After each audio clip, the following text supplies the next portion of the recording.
Halos 400 pamilya sa Butuan City ang kinailangang ilikas dahil sa pagbaha na dulot ng bagyong Verbena. Agad namang nahatira ng tulong ang mga apektadong residente. Si May Diaz ng Radyo Pilipinas Butuan sa sentro ng balita. Hindi pa nga nakakabangon sa epekto ng mga bagyong Tino at Super Typhoon Uwan. Muli na namang binaha ang ilang barangay ng Butuan City. Unang rumisponde ang mga tauhan ng Butuan City RRMO sa Barangay Amparo at iba pang barangay dahil sa banta ng pagbaha dulot ng bagyong Verbena. Batay sa updated report ng Butuan City Social Welfare and Development o CSWD, umabot na sa 392 mga pamilya ang lumikas sa kasagsagan ng bagyo. Isa sa mga lumikas ang pamilya ni Richela bago pa man tuluyang umapaw ang tubig sa sapa.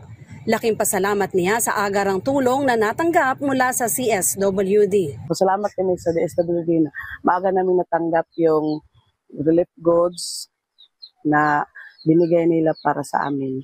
Naging matagumpay naman ang distribusyon ng mga relief goods dahil sa pagtutulungan ng mga tauhan ng CSWD, CDRRMD, Butuan Police, DSWD Caraga at mga volunteer. Sa ngayon ay maganda na ang panahon sa Butuan City, kaya't balik na ang klase sa lahat ng antas ng paaralan.